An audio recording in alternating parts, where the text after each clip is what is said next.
I'm Kiyomi Kowalski. I am the co-founder of an organization called Juby and Princess. Additionally, I am the vice president of partnerships at Project Shema.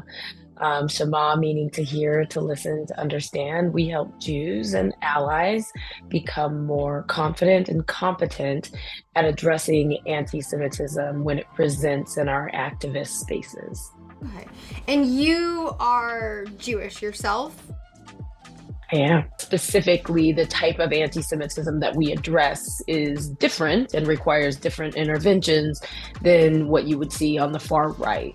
I think it is weird to address bias in a way that you're like, this type of bias is over here and that type of bias is over there, when it's all bias.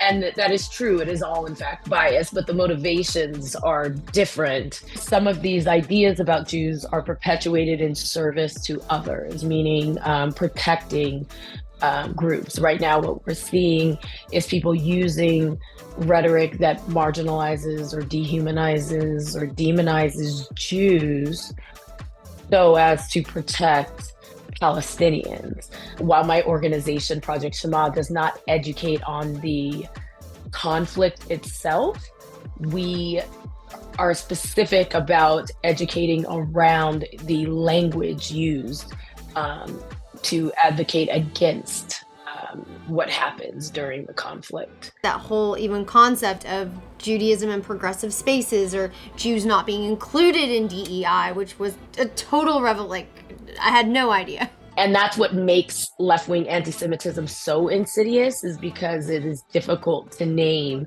and it's embedded in some of the things that are said and believed about Jews. And these folks who mean very well, typically, most of the time, much of the time, these folks who mean well actually just don't even realize that they have this unaddressed bias, and it normalizes isolating and dehumanizing Jews. There are some folks who believe that Israel doesn't have a right to exist. You're not going to get into the best, most productive conversations with folks like that. And I suggest that if people believe that, who are social justice advocates and activists like myself, I would suggest that they inquire about their own unaddressed bias against Jews. The language that's used pits these groups against each other, being Jews and specifically Muslims, even though not all Palestinians are Muslim. It's this idea that these groups are juxtaposed against each other in this conflict. Yeah, I mean, I think you definitely want to check in with self as to whether you are the right messenger at that time for this conversation, because our humanity is at stake. And I think it's really rough to feel like you're negotiating your own humanity when you have a society that takes on these types of conspiracy theories.